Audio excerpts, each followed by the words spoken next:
Welcome to the 300th of the COVID calls. This is a daily discussion of the COVID-19 pandemic with a diverse collection of disaster experts. My name is Scott Gabriel Knowles. I'm a historian of disasters at the Korea Advanced Institute of Science and Technology. I'm coming to you live from Daejeon, South Korea. Today, I welcome medical sociologist Ki-Hung Kim to talk about the many different aspects of COVID in South Korea. Just a reminder, you can usually catch COVID calls live on weekdays at 5:30 p.m. Eastern Time. Just go to the COVID calls YouTube channel to watch. Today is a special COVID calls broadcast being held at 5:30 p.m. Korea time. You can hear COVID calls anytime, recorded as podcasts on Spotify, iTunes, Podbean, or anywhere you get podcasts. You can also keep up with COVID calls via Twitter using the handle @US of Disaster or @COVID calls. Please help spread the word and send suggestions for future guests and future topics. Please feel free to suggest yourself as a future guest. As of today, June 29th, 2021, there are 3,928,760 deaths globally from COVID-19. That's according to the Johns Hopkins University Coronavirus Resource Center. South Korea is reporting 2,015 deaths from COVID-19. Taiwan reports 549. China is reporting 4,636 deaths from COVID-19. In Russia, 133,893 deaths, and Japan is now reporting 14,622 deaths. Japan is reporting 14,621 deaths, COVID-19.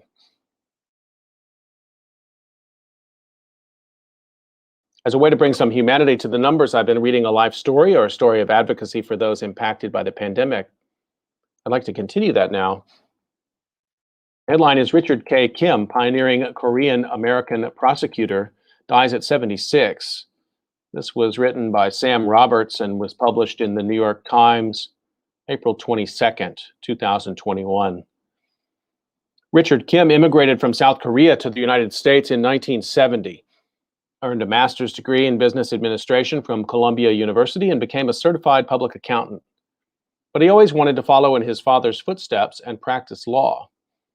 After working as an accountant during the day and attending Fordham Law School at night for 7 years, he was admitted to the bar in 1984, and a year later was sworn in as a Queens Assistant District Attorney, among the first Asian American prosecutors in the United States. Gary Bake, the founder and executive director of the Korean Prosecutors Association in Los Angeles, said his organization had no record of who was the very first. A Chinese American, Randall T. Ng, served as an assistant prosecutor in Queens after graduating from law school in 1972. Hugh H. Mo, who was born in Shanghai, was named in Manhattan in 1976, but there seems to be little doubt that Mr. Kim was in the vanguard. In January this year, he entered a hospital in Manhattan where he and his wife lived because his oxygen level was low. He never left. On April 3rd, he died of complications of COVID-19, his daughter Jane Kim said. He was 76. Richard Kwang Ho Kim was born in Seoul on November 14, 1944, the eldest son of Chung Soo Kim, a lawyer and author who was a chief prosecutor in Korea. His mother was Suk Hee Chung. His grandfather fled war-torn Seoul on foot temporarily when Mr. Kim was 6. He graduated from Seoul National University and immigrated to the United States when he was 25. His parents followed after his father retired. Mr. Kim also earned a bachelor's degree at Columbia along with his MBA. While my father's true dream was to follow in his father's footsteps, Jane Kim said, my dad always said he started in accounting because language was not necessary to pursue a career that involved numbers.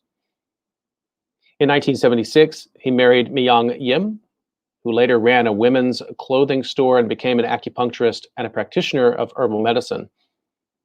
In addition to their daughter, who became a civil rights lawyer and in 2010, the first Korean-American elected official in San Francisco, when she won a seat on the city's Board of Supervisors, Mr. Kim is survived by his wife, a son, Philip, who's enrolled at the University of California, Los Angeles, Anderson School of Management, and a sister, Myung Cho.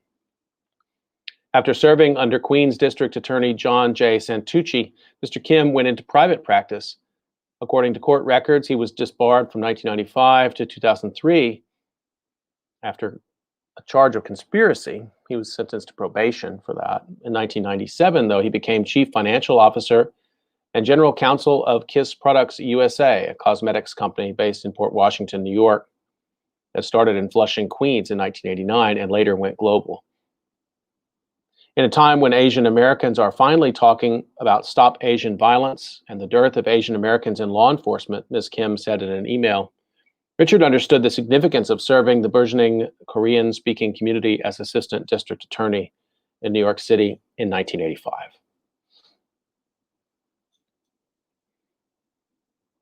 I'm going to turn to my discussion with my guest, Ki-Hung Kim, in just a moment, but I did want to take a moment to acknowledge that today marks the 300th episode of COVID Calls.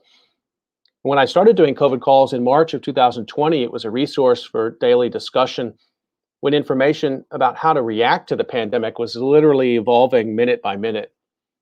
To me, at that time, the urgency of the daily calls was about getting disaster experts into conversation about their research and getting their expertise up into the news cycle. Over time, the project became a site of exploration, a place among many other places out there. COVID Calls is certainly not the only of its kind, but it is one place where the widest variety of experts and survivors and witnesses could be in dialogue. I was lucky enough to be on the microphone with them.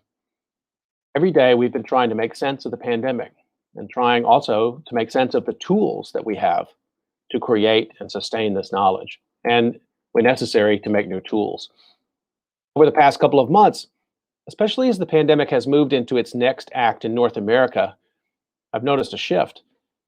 Not that the search for knowing COVID is by any means at an end, but rather that people are turning to COVID Calls as a way to take stock of what happened over the past 18 months.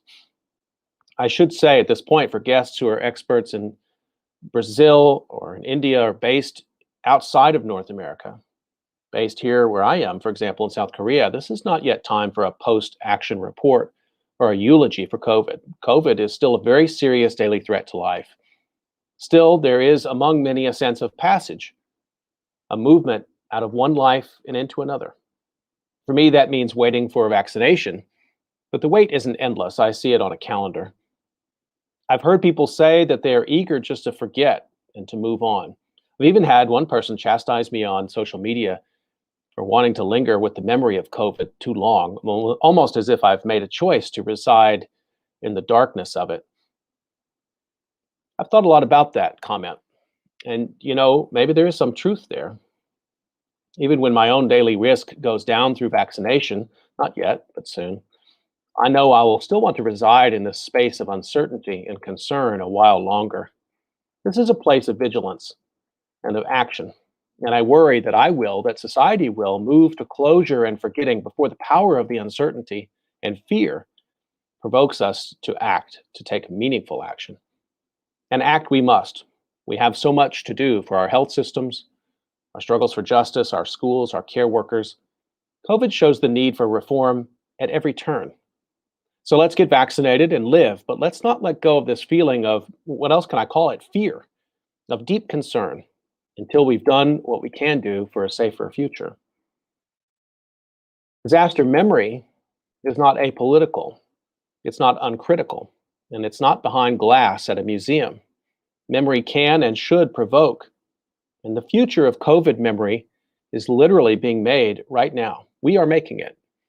The memory of COVID is already a battleground of competing explanations and ideologies, not all of them in good faith, some of them very dangerous. It's not a choice to remember or forget COVID. It's a choice among competing narratives, competing memories. I would say, don't let anyone tell you it wasn't that bad, or that those many months were all bad or wasted.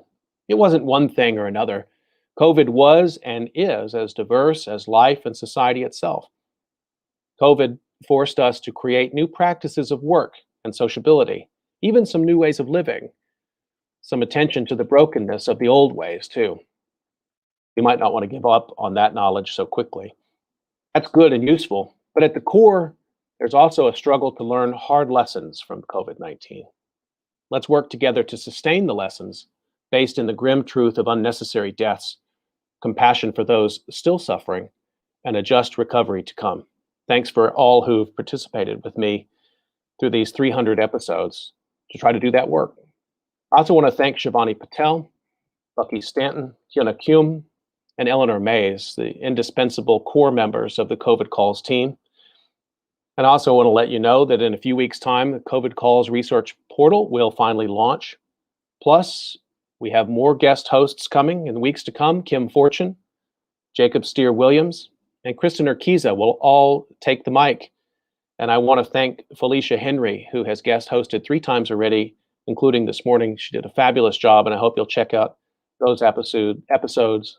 Stay tuned. There will be more COVID Calls to come.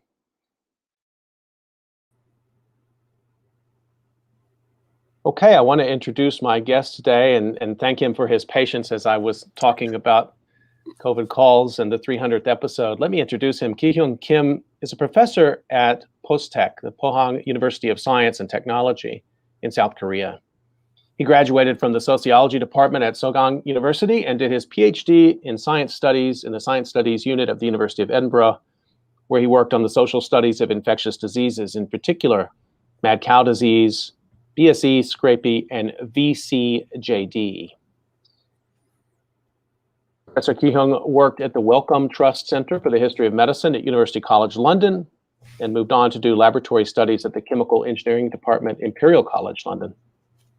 He remains interested in the social aspects of animal and human infectious diseases like foot and mouth disease, MERS, and COVID-19. And I want to acknowledge his book, which was published with Routledge in 2007, among his many other publications. That book is Social Construction of Disease from Scrapie to Prions, and be sure to check out that book. Ki-Hyun Kim, thank you so much for joining me on COVID Calls today. Thank you for having me. And nice to see you. I'm a big fan of your project. Yeah, thank you. I appreciate that. It's especially gratifying to have COVID Calls on Korea time, right, where we're here together on the peninsula. Yes. Let me start out the way I generally do, just to find out where you're calling from and how the pandemic situation looks there today.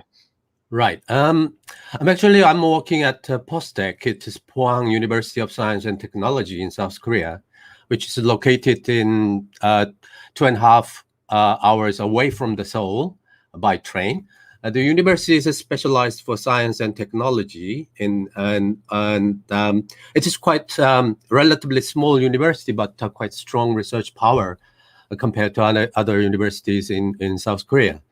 And in Korea, many people heard the news that South Koreans managed that pandemic relatively well without having the mandatory lockdown like most Western countries, like European countries and America. Not having lockdown means still people have economic activities and factories are producing goods. And but today is still a 595 confirmed case in Korea, and I'm always interested in the British case for comparison. There are today is 22,868 confirmed case today. In Korean case, it is a relatively rosy picture, but I'm not saying that it is Korean government's done really great job, because if there is a bright side, but also there is a negative and dark side, like the problem of vulnerable people, and they have a great impact on disease without having proper social security measures like furlough schemes or social supporting schemes. So that's why I'm interested in these issues. Well, thank you for that introduction. There was so many things to follow up on, and I have to say, as a relative newcomer, having moved to South Korea only in February, I have so much to learn from you and other scholars who've been following this and writing about it now ever since last January. And I guess I want to go back, if you don't mind. I've been asking guests this question lately, and I alluded to it in my opening comments about memory. I wonder if you wouldn't mind sharing, one of your strongest memories or associations how life has been different for you in this last 18 months. Yeah, the first time I realized that that seriousness of the disease was in early January in 2020, when I traveled to Britain. I stopped at Hong Kong airport, and where the security measure was so tight, and I thought there was something going on. And also actually I had a 4 times quarantine, because I have to travel between Britain and South Korea. After that experience, I realized that there was huge differences between two countries. Although I had a kind of ambivalent feelings, but when I was in Korea during the quarantine, I feel secured and protected by the authority, but at the same time, the security measures were too much for me. So that's why, because for example, I had 5 times. I had a test 5 times within 14 days. It is too much. Also, from the airport in Seoul to where I live in Pohang for quarantine, police forces and the health workers always controlled my every inch of movements.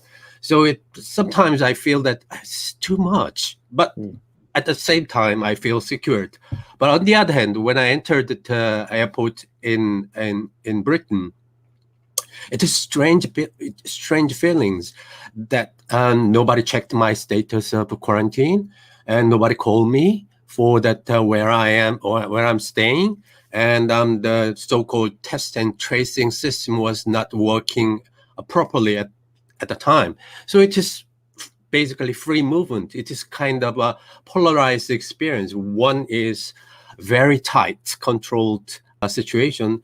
The other one is so freely relaxed situation.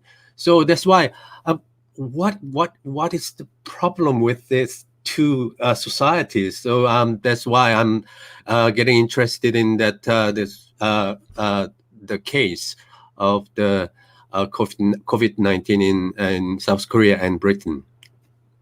Such an interesting time period to focus on too. I think January and February of 2020, and it really was not yet daily reality. At least it wasn't community spread, well known in North America or in Europe, although pretty good evidence it was there. Right. But the governmental responses were so different and so charged already by that point. Exactly. Yes. So it is too tight, because as soon as I arrived in the airport in Seoul, the police forces just restricted my movement, and they just herding me to that the station I have to wait, and then escort me to the train station, and the special carriage for that overseas arrivals, and they brought me into that Pohang, and then the health workers took me to bring that to my home for quarantine, and then of course 5 times testing experiences. So sometimes it is okay, but sometimes it is what they are going to do, and I'm fine, and I'm always negative, but they always suspected that I'm potential a confirmed case. So that's why I bit ambivalent feelings. But in Britain, it's just also very strange. Nobody checked me. Why? And that's why I'm getting interested in that comparative studies. What is the systemic differences between two countries? Well, thanks for sharing those memories, and I want to get to those differences in terms of COVID. But I was really eager to talk to you today, also just to maybe hear a little bit about your previous work. You've been doing medical sociology before COVID, so let's talk a little bit about your previous work and maybe your book, your 2007 book, Social Construction of Disease. Talk to us a little bit about kind of the key issues there and some of the methods you used, because I think there's some continuity across time from that work to where you are today, right? Yeah. As an STS researcher and also trained by that so-called Edinburgh tradition, my supervisor was David Bloor and Steve Sturdy. And I researched on how scientists constructed the idea of the prion disease at the time. The prion disease, now it becomes a kind of the textbook cases, but at the time it was a bit of controversial entity. So since the 1960s, many scientists conducted laboratory studies to discover the nature of the mysterious disease in sheep, cattle, and humans. And in 1982, Stanley Prusiner in San Francisco, he proposed that kind of revolutionary idea of the prion, and it causes big controversy in the scientific community. And I interviewed quite as many researchers as possible in Britain and America to find out how they basically figure out that the idea of the prion. And some scientists, of course, supporting that idea, but some British, especially British scientists, rejected the prion concept. But in 1997, he won the Nobel Prize, and the concept was settled down and accepted by the scientific community. So the whole process of the 20 or more years controversy shows that it is a kind of a textbook case of the social construction of that, how scientists constructed their idea in the laboratory works and historically. So that's why I'm focusing on that prion disease.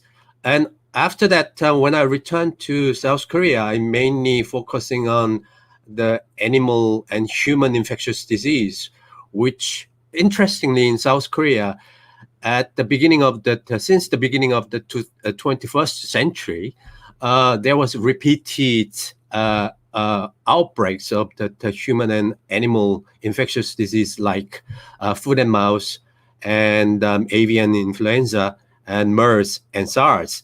So it is interesting how the Korean society reacted to that outbreaks and how Korean government basically shaped their strategies and the policies to cope with that the outbreaks and infectious disease. That is a current project, but also that's why I'm interested in that case of the COVID-19, because COVID-19 in South Korea is quite a unique a way of dealing. So that's why I'm getting interested in.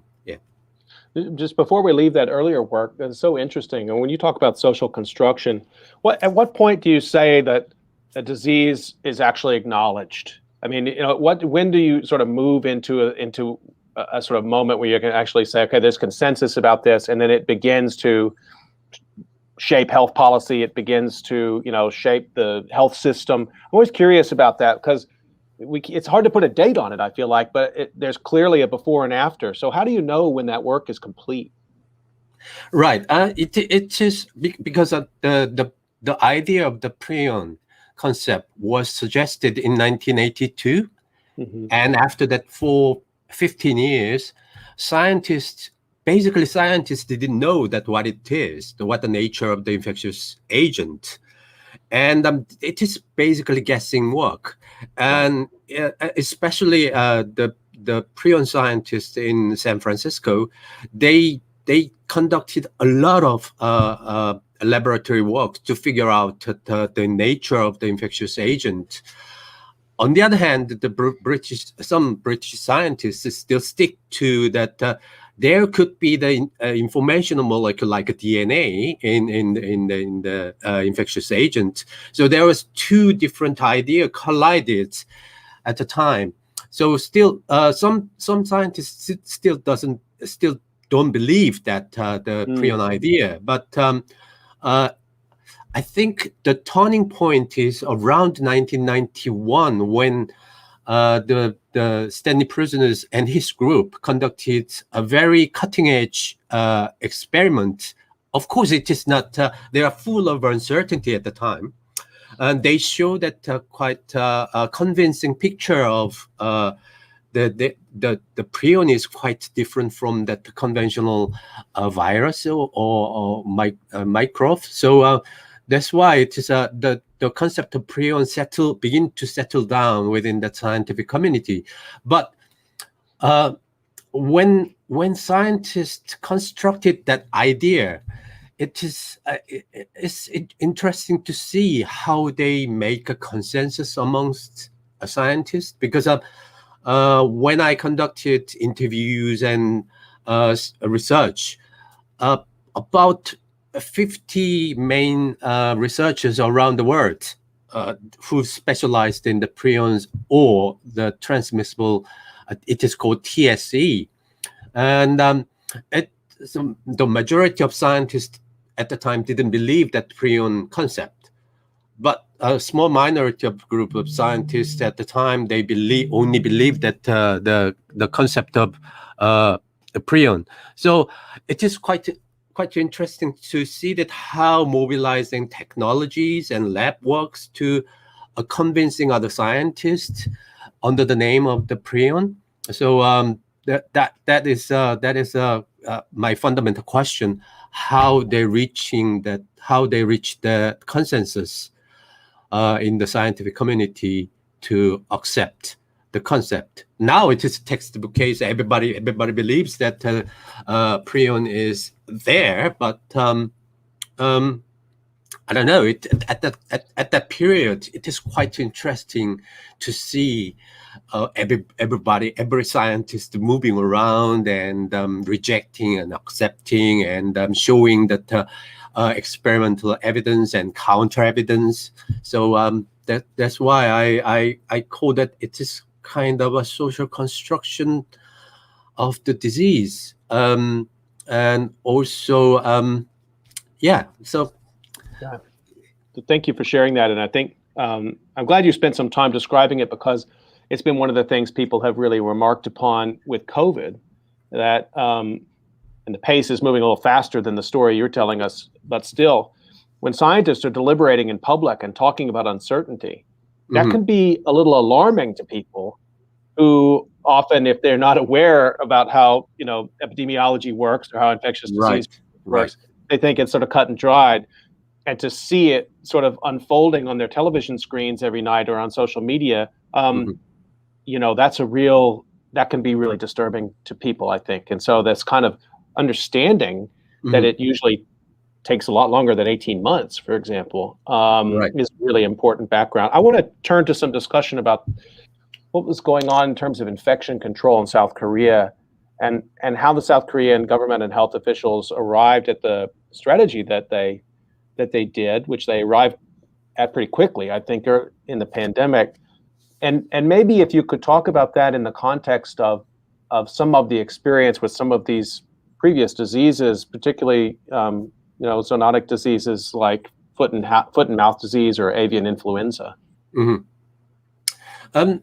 Basically, the South Korean, many people believe that the South Korean government reacts that outbreak and pandemic quite quickly and rapidly, and the reaction of the governing body has been praised, but sometimes many people criticize that.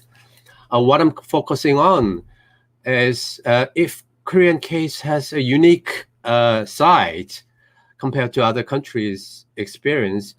The previous experience, I can call it a disease experience, shaped the local responses to the pandemic. So some researchers claims that outbreaks of SARS or the outbreaks of the MERS in 2015 played a quite important role in shaping that Korean strategies for containing the disease. However, since 2018, I'm working kind of some collaborative work with some researchers who are dealing with that relationship between animal and humans. And I found that disease experience from animal disease and human disease in South Korean context made a huge impact on shaping policies and strategies of containing the COVID. That's why I'm focusing on the previous outbreaks of animal disease, like foot and mouth in 2010, and avian flu in 2012, and 2019 there was a big issue of that African swine fever, and MERS, of course, in 2015. The COVID-19 is that the disease in humans, but the ways of dealing and responding are coming from the previous disease experience in South Korean society. So I can say that the main elements that shape the policy explicitly or implicitly are probably four elements. The first one is a centralized response, because the central government monopolized the whole process. And second thing is, Korean society has a quite a big influence by the military regime during the 1980s. So it's like a military-like mobilization of the public doctors and the health workers. In the case of the animal disease, they are the counterparts could be veterinarians and civil servants and health workers as well. So their roles are quite important. And thirdly, the strategy of the space-centered and or territorial defense is quite important. And also that in Korean case, you can find that it is very aggressive and centralized, labor-intensive test and tracing regimes.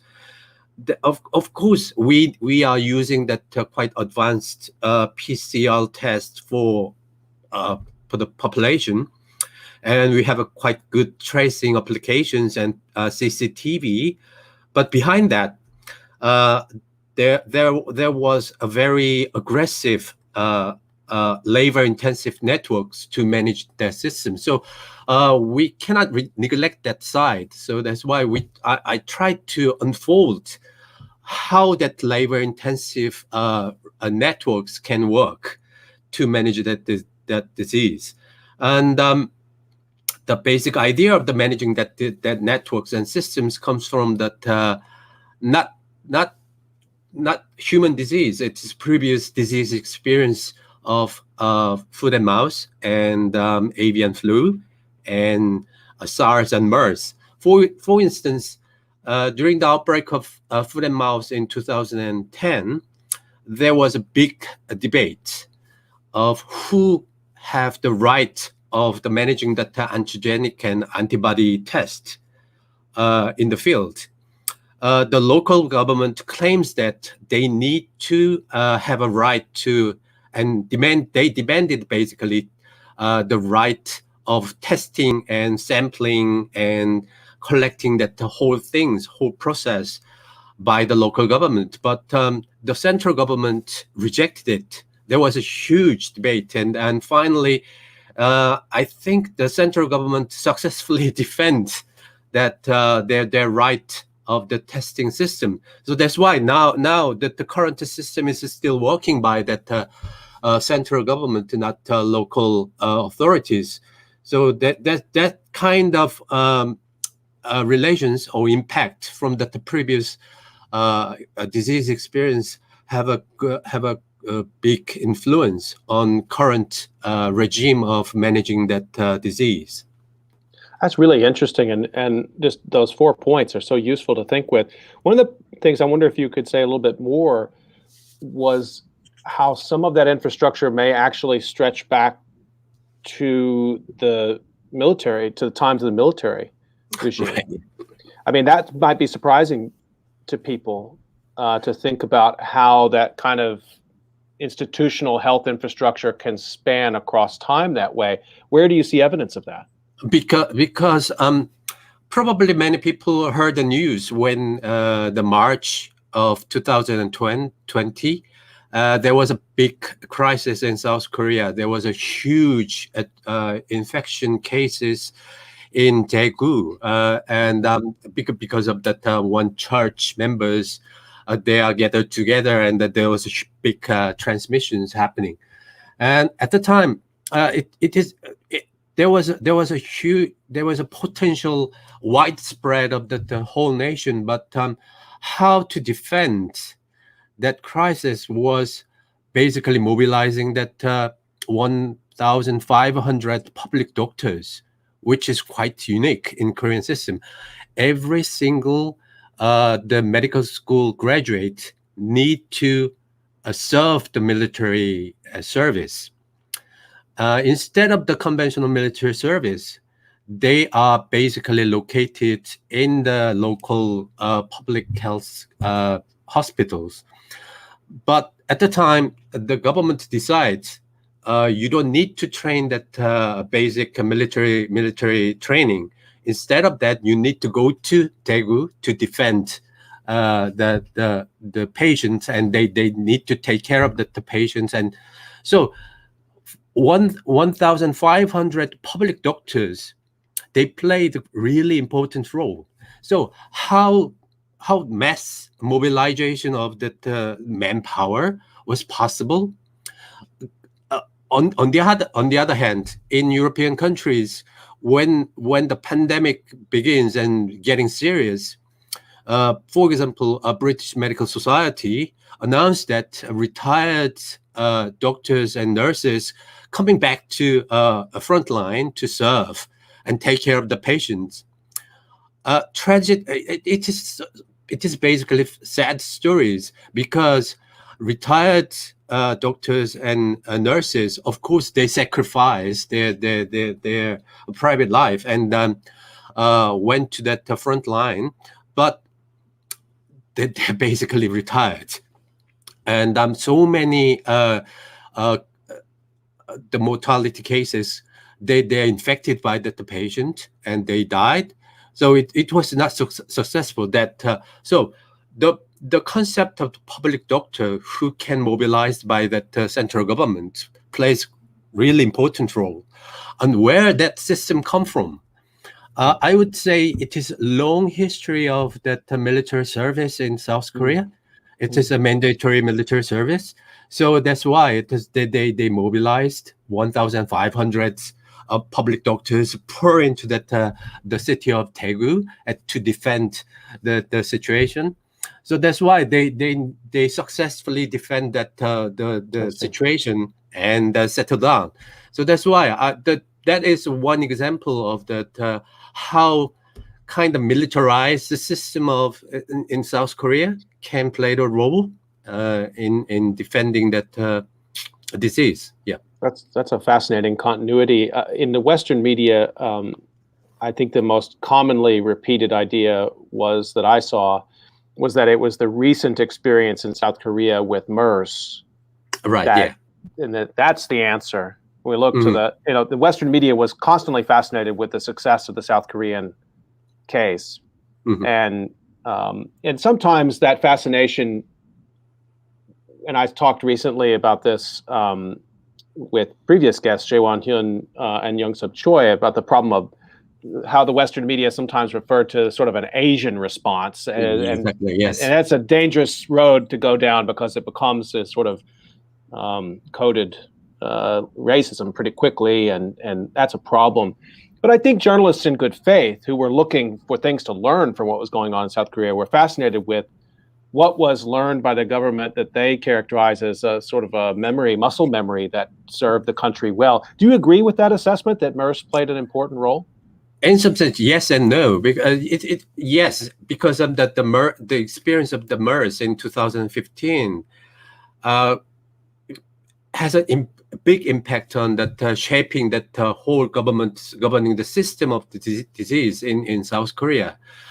But we need to focusing on how the institution shaped and constructed during that period, because the South Korea, the public health system in South Korea was relatively short history and pretty immature compared to the European countries. For example, in Britain has one of the first place of building that public health system for managing infectious disease.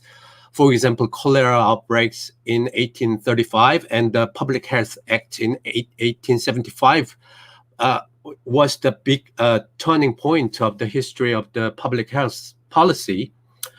But since then, the British institution has a long and rigid tradition to deal with infectious disease. For example, NHS played a significant role. But on the other hand, the South Korean case is quite different. It doesn't have a long history. Even before SARS outbreak, we didn't have a proper government agency for dealing with that infectious disease. Only we had National Health Institute during the 1980s. And in 1999, the Agency for Managing Infectious Disease was established. And then in 2004, Korean Agency for Disease Control and Prevention, Korean CDC, was established, but the ranking was so low in the government. And that's why after outbreak of MERS in 2015, Korean CDC became the same level as Deputy Health Ministry.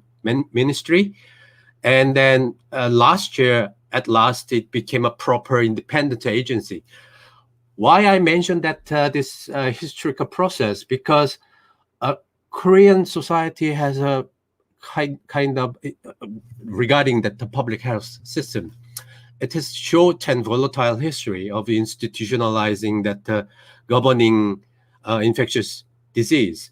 That means the system still have flexible and changeable and applicable to quite different strategies for the different situation and conditions.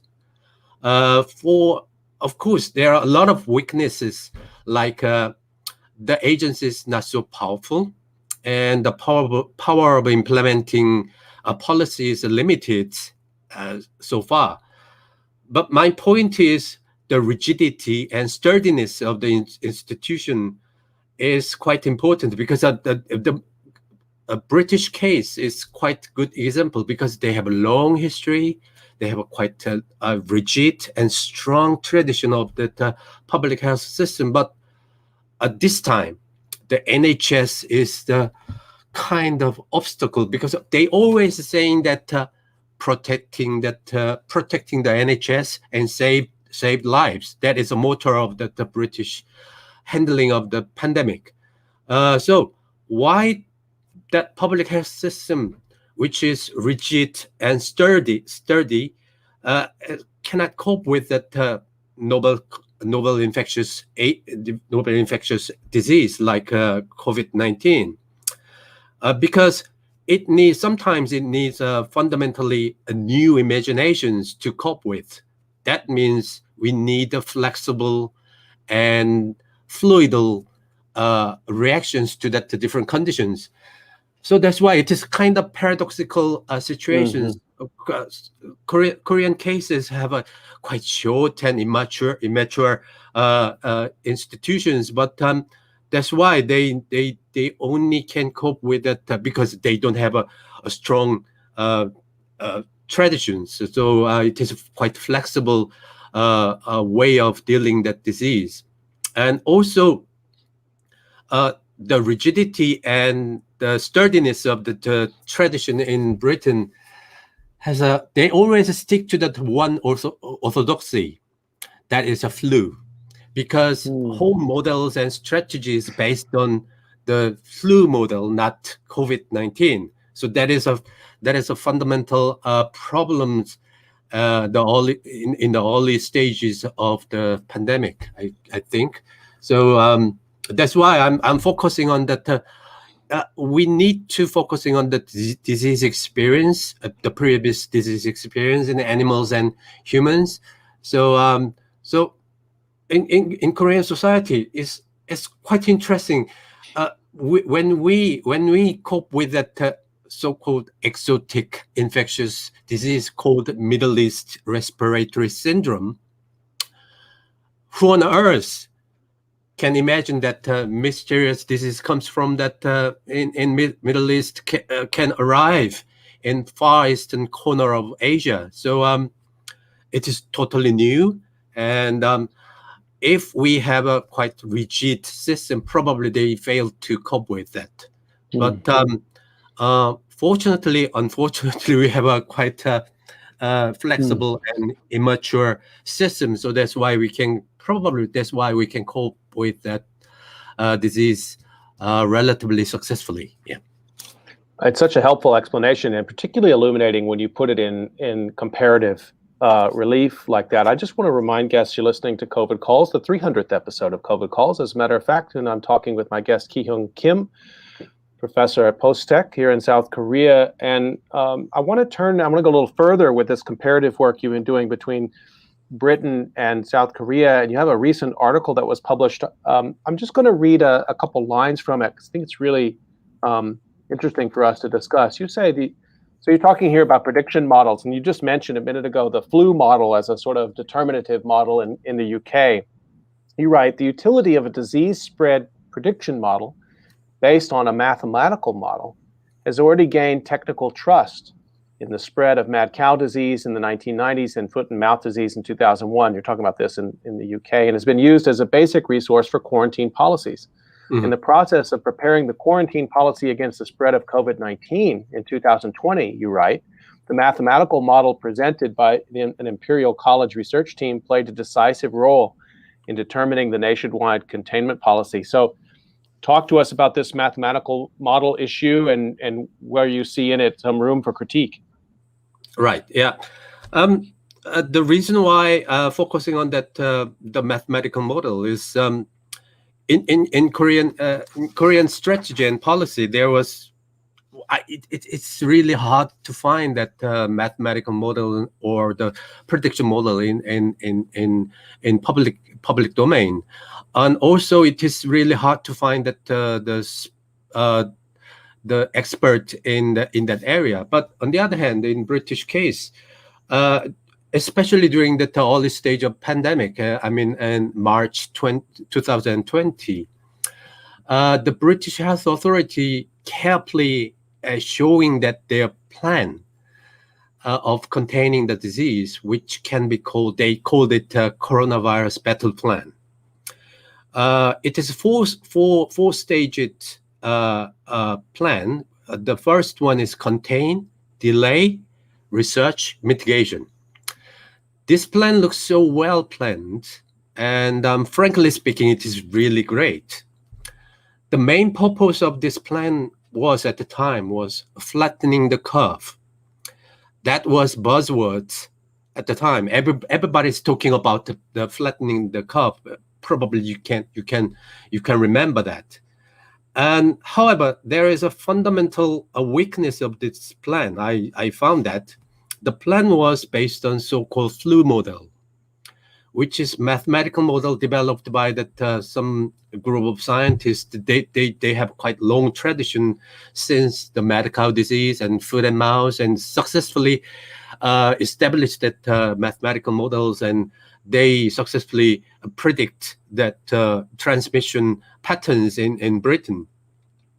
They hold the basic assumption was it is all about flu, not mysterious disease or some other diseases.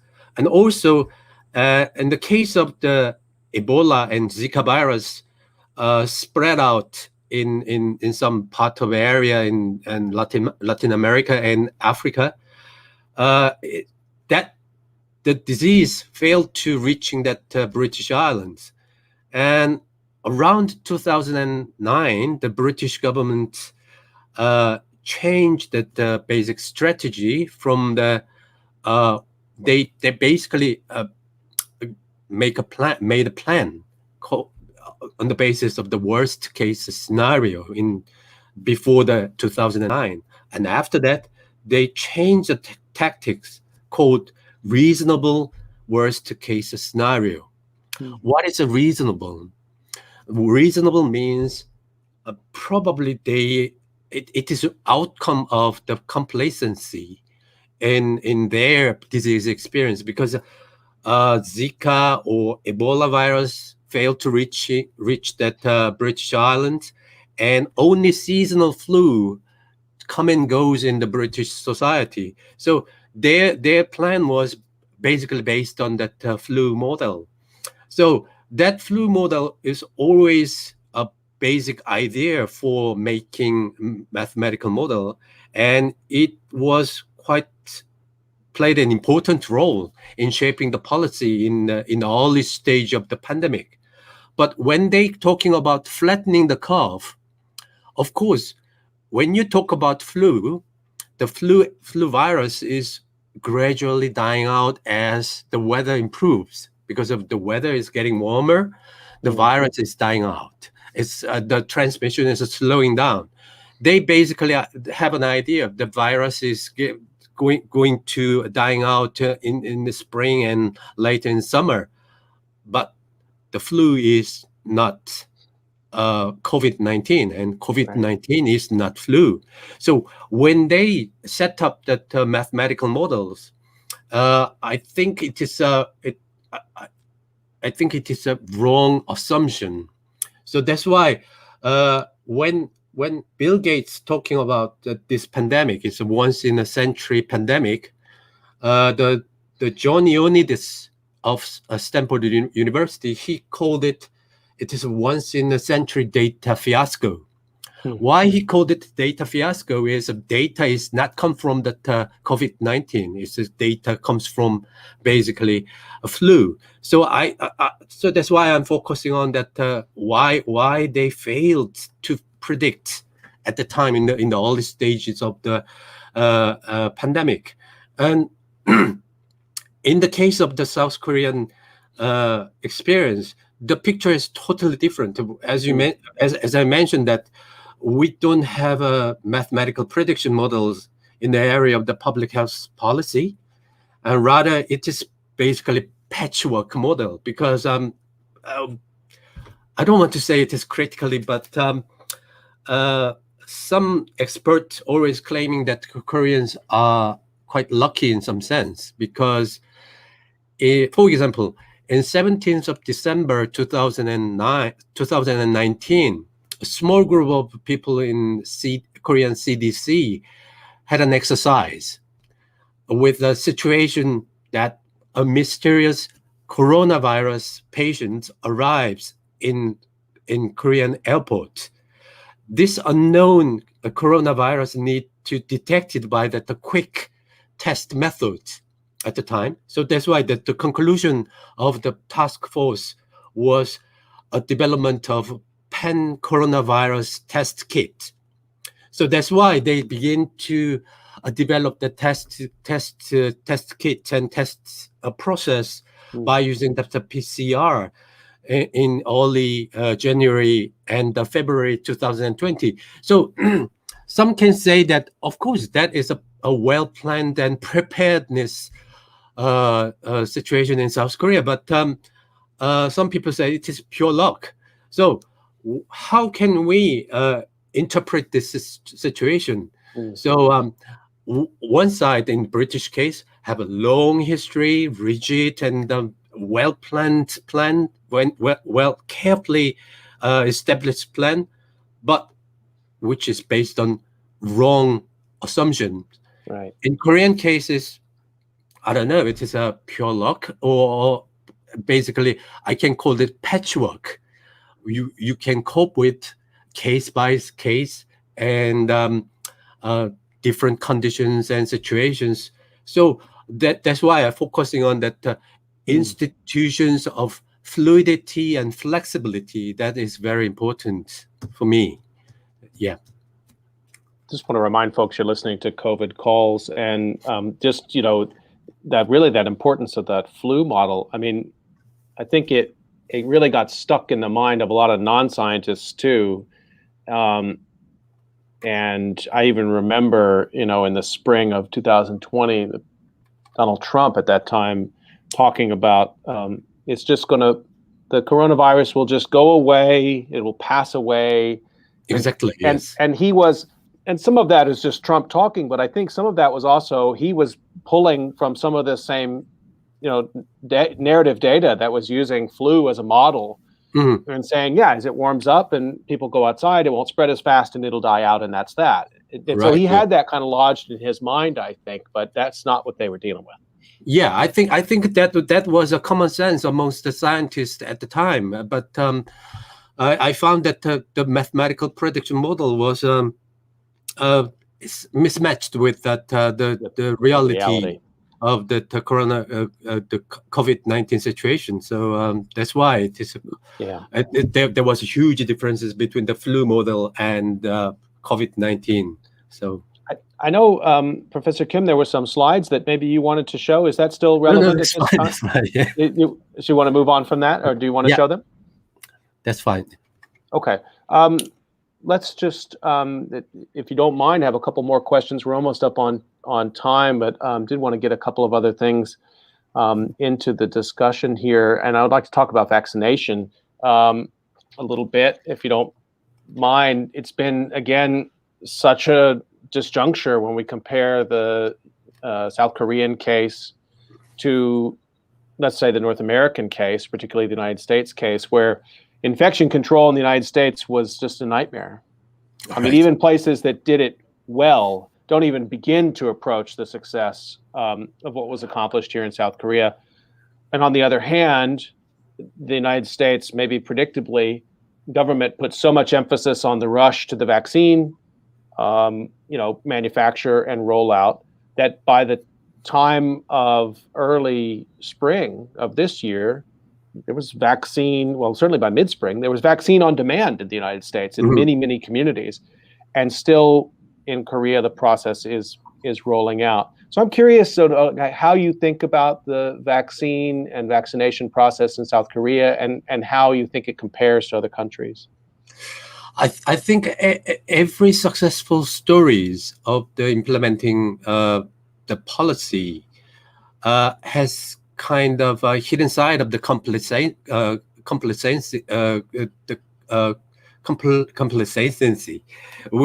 That is during the summer of 2020, Koreans managed and contained coronavirus quite well. But on the other hand, many Western at the time, the Western media praised that Korean model. But the problem is that the failed countries like Britain and America have no options but developing and deploying the vaccines to achieve the mass immunity.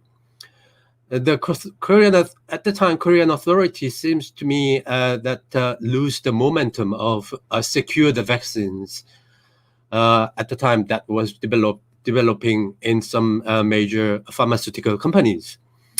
And that's why it is the whole process was slightly slowing down. And also, I'm very interested in the two concepts. One is eradication and mitigation. Why I'm focusing on this two different concepts is when Korean government implemented the centralized and aggressive containing policy is based on eradication policy, which comes from that the previous experience of animal infectious disease. The main purpose of the space and territorial centered strategy is isolation and suppression of the transmission. And the final aim would be eradicating the disease. The main assumption of this strategy is not basically living with the virus, but eradicating the virus. When we at this time currently, when we focusing on that rolling out the vaccinations, the fundamental idea is basically living with the virus, not eradicating the virus. But last 18 months, we heavily focusing on that eradicating the virus and suppress of the infectious agent. The Korean authorities stick to that to implement the test, trace, and treatment approach. So that is based on that suppressing model of that virus. So I'm very interested. I'm interested in when we change that whole idea of the virus. Virus should be suppressed, and virus should be eradicated. Then we need to change the idea. We need to live with that virus by the mass vaccination. So I'm watching and observing how the public discourse has been changed, because everybody at the last 18 months we talking about suppressing and isolating and eradicating the disease. But now when we have a mass vaccinations, we begin to talk about living with the vaccination, and the COVID-19 would be another seasonal flu. So probably regularly we need to another jab next year or something like that. So I'm very interested in how the government persuade the public from the suppressing the virus to living with the virus. So there is a big difference and big transformation. So that is this time is that in the middle of the process, beginning to raise that discourse of living with a virus, and we need to put the behind that the concept of the suppressing and the eradication of the virus. So that could be a quite interesting topic for that next probably next year to observe and analyzing how public discourse and government strategies will transformed. So it's really interesting. And, coming from, the United States experience, I can say, because the suppression never worked, that there's not much of a holdover for that. And I think even people who've been very cautious and people who remain very cautious and still wear masks, the greater part of society in the United States has moved. If their people are vaccinated, they get through a period of time in which they're uncertain, and then the masks come off and they're going back to work, and they're reintegrating into a society in which they're, the idea is it's back to the way things were before 2020. But you're describing something quite different here in South Korea, and I wonder how public health officials will make that argument. And so I wonder even if the two concepts might just coexist, that you would continue to have a sort of a suppression philosophy while also having this kind of seasonal, or what you might call it, a vaccination philosophy. Maybe the two will have to, it's going to be hard for people after 18 months, or in some cases 2 years, to transition out of this suppression mindset, don't you think? I think so, because so far we always listening to that what people saying about sooner within a short period we can manage that eradicating that disease, and we can back to normal without wearing masks and without having that vaccinations. But the problem is now gradually people are talking about next year we need another booster jabs, and we need to regular vaccines for that for the future. So I think that the government need to persuade the public the basic idea of the basic concept of disease, because the disease itself is, as Langdon Winner says, the virus itself is just catalyst. The disease itself is society. the disease, the COVID-19 is a social disease. So the infectious agent is always transformed in different situations and in different conditions.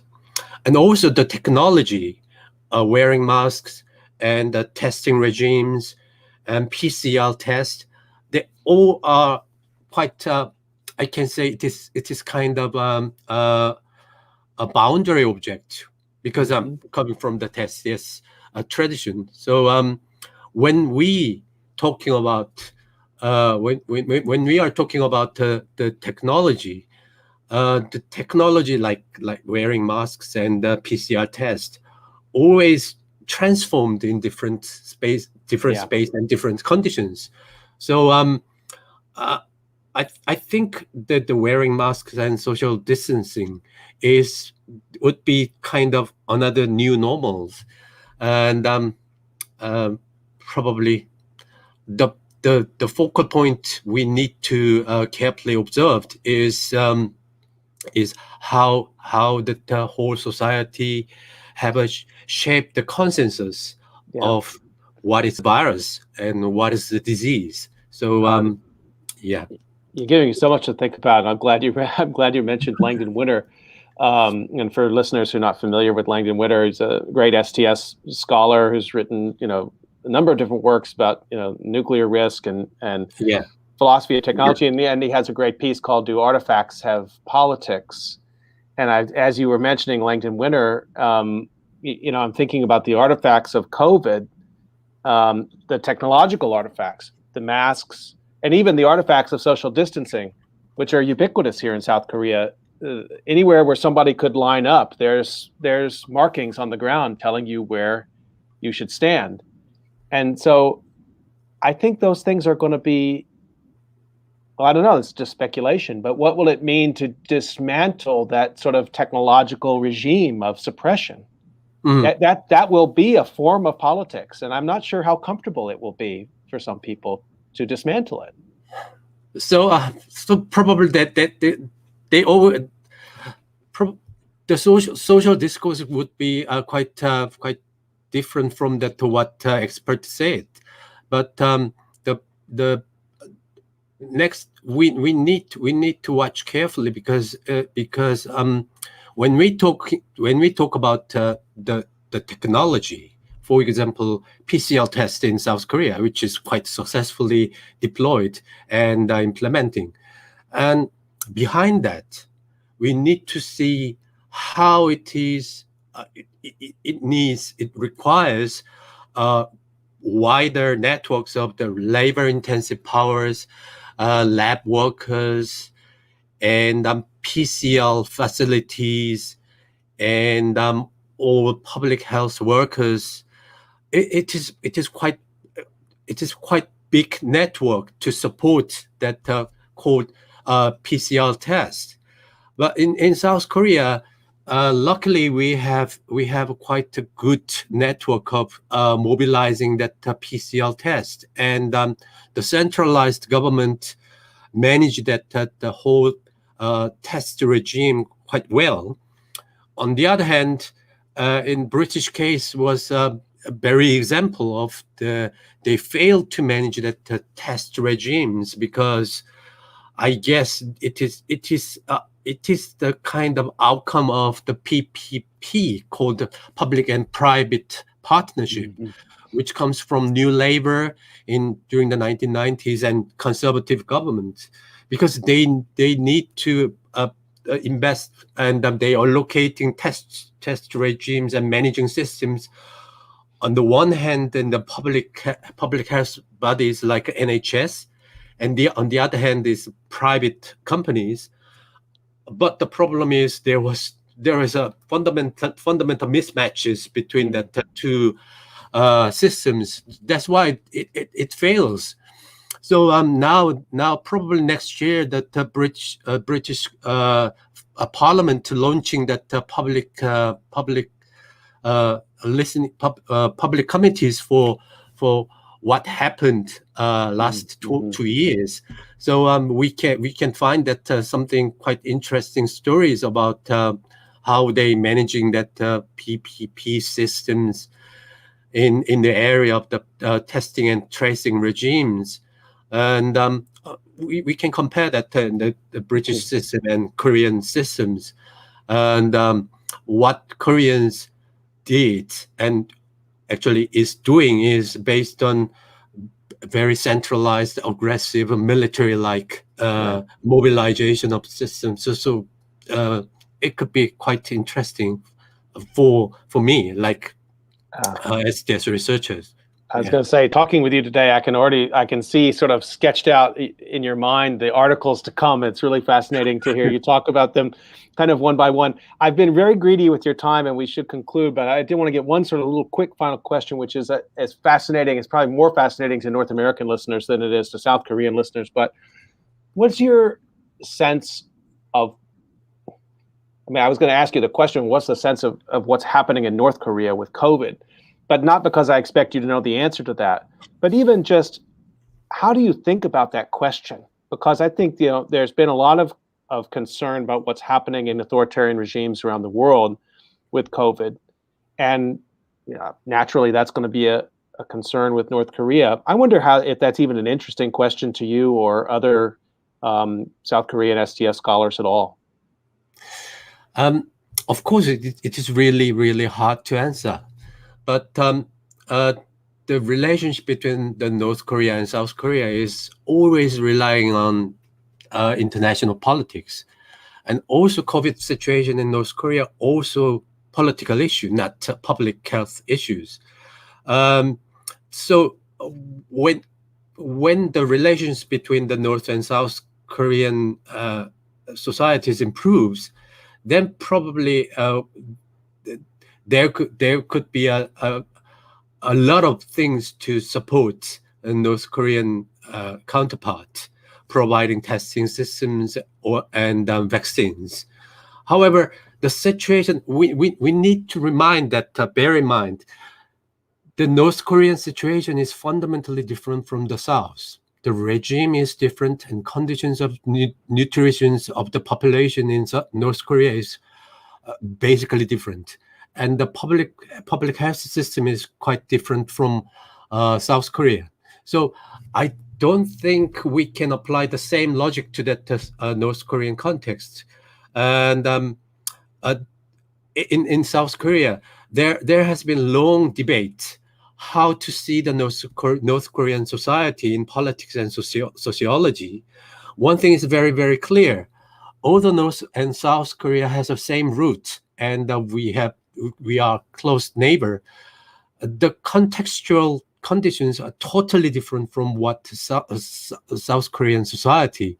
So what we have to do from now on is we need to closely monitor and the researching on that the situation in North Korea, and we need to develop an alternative way of improving public policy and kind of supporting systems. We need to prepare for that North Korean society when they need kind of support from the outside of North Korea. So far, the North Korean regime they closed that whole communications with outside of North Korea. So I don't think it is wise to apply the same logic to North Korean conditions. So that's why we need to bear in mind it's totally different situations in North and South Korea. So, but we need to prepare for that the time for supporting or collaborating with North Korean counterparts.